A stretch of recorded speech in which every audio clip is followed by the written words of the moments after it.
শেষ হয়েছে ক্রাউন জুয়েল। আর আজকের ভিডিওতে আলোচনা করব শোয়ের ভালো এবং বাজে কিছু সিদ্ধান্ত নিয়ে। প্রথম ভালো সিদ্ধান্ত হিসাবে ধরা যেতে পারে ব্রনসন রিডের জয়। ব্রনসন রিড ক্যারিয়ারের সেরা জয় পেয়েছে এই ম্যাচে।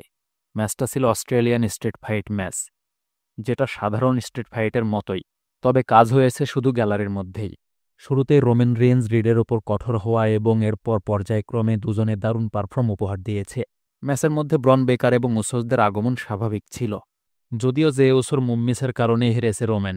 তবে ব্রনসন রিডের জয় তার ক্যারিয়ারের জন্য সেরা একটা পাওনা। এছাড়া এখানে নিজ দেশে তাকে জয় করা ব্যবসার জন্য ভালো। যদিও রোমেন রেইন্সের ফ্যান সাপোর্ট স্বাভাবিকভাবেই বেশি ছিল, কিন্তু নিজ দেশের তারকার প্রতি দর্শকদের একটা চাহিদা আলাদাই থাকে, যেটা ডাব্লিউডাব্লিউই পূরণ করেছে। আর সব মিলিয়ে বলা যায় ব্রনসন রিডের জন্য এটা সেরা একটা সিদ্ধান্ত। জন সিনা এবং এজে স্টাইলসের ম্যাচটা অসাধারণ একটা ম্যাচ ছিল, আর এটাকে সেরা একটা ম্যাচ বলতেই হবে। এই ম্যাচের দুই তারকা সমবয়সী এবং লিজেন্ড, আর দুজনেই ক্যারিয়ারের শেষের দিকে অবস্থান করছেন। যেখানে সিনা শেষ ম্যাচ খেলবেন ডিসেম্বরে, আর হয়তো কয়েক মাস খেলবেন এজে স্টাইলস। এমন অবস্থায় দুজনের মধ্যে ম্যাচ আয়োজন করার বিষয়টা সবার মধ্যেই প্রত্যাশা ছিল, আর তারা দারুণ একটা পারফরম্যান্স উপহার দিয়েছেন, যেটাকে এক কথায় বলা চলে প্রত্যাশা পূরণ হয়েছে।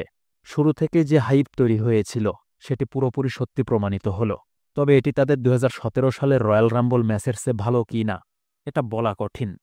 তবে নিঃসন্দেহে এটা একটা মেইন ইভেন্ট লেভেলের ম্যাচ। পুরো প্রতিদ্বন্দ্বী এবং বন্ধুদের মুভগুলো ট্রিবিউট হিসেবে ব্যবহার করেছেন তারা, যেখানে খুব ভালো পারফরম্যান্স দিয়েছেন।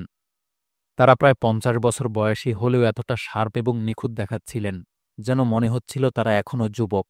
ফ্যানরাও অসাধারণ প্রতিক্রিয়া দেখিয়েছে, বিশেষ করে Chris Jericho, Bray Wyatt, Randy Orton, the Undertaker, Shawn মাইকেলসের ট্রিবিউট মুভগুলোতে। ম্যাচটি একেবারে মজার, ক্লাসিক এবং দর্শকদের মনে গেঁথে থাকবে। জন সিনার জয় আগে থেকেই প্রত্যাশিত ছিল।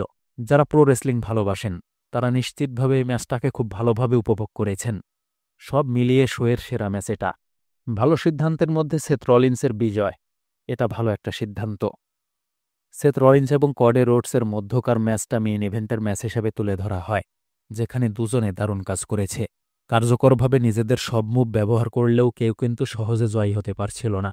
শেষের দিকে কডি রোডসের কাছ থেকে উপহার হিসেবে পাওয়া রোলেক্স ঘড়ি দিয়ে কডিকে আঘাত করে রলিন্স, আর এরপর স্টম্প দিয়ে জিতে যায়। এখানে আসলে কে সেরা এটা প্রমাণ করাই ছিল প্রধান লক্ষ্য, আর দুই তারকা এটা প্রমাণ করার জন্য মরিয়া হয়েছিল।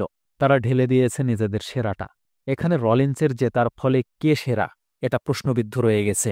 মানে রলিন্স ভিলেন হিসাবে তার চরিত্রের সাহায্যে জিতেছে, যেটা সেরা হিসাবে তাকে মেনে নিতে প্রশ্নবিদ্ধ করে। অপরদিকে কডি জিততে না পারার কারণে তাকে সহজেই সেরা দাবি করা যায় না।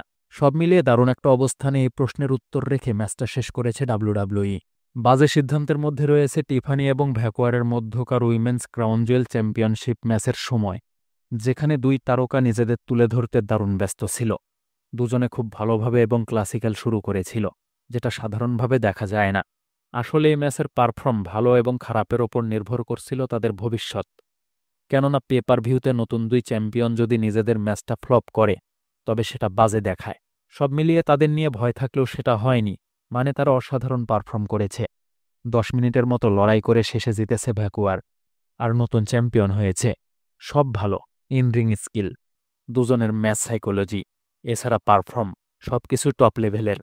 কিন্তু এই ম্যাচটা কোনোভাবেই 15 মিনিটের আগে শেষ করা যায় না, অথচ কোম্পানি সেটাই করেছে। মানে এত ভালো একটা ম্যাচকে বাজে ফিনিশিংয়ে শেষ করেছে ডাব্লিউডাব্লিউই। আরেকটা খারাপ সিদ্ধান্তের মধ্যে বলা যায় যে ওসোকে ঠিকভাবে ব্যবহার না করা। রোমান রেইন্স এবং রিডের ম্যাচ নিয়ে আলোচনা করেছি, যেখানে রিড ক্যারিয়ারের সেরা জয়টা পেয়েছে, কিন্তু সেখানে আগমন করা ওসোস বাদার জোকারে পরিণত হয়েছে। আসলে ব্রন বয়েজ যখন আগমন করে এবং রোমান রেইন্সকে আক্রমণ করে দুর্বল করে দেয়, তখন তাদের মধ্যে অসাধারণ এক স্পিড দেখেছি আমরা, যেটা উসোসদের মধ্যে মোটেও দেখিনি।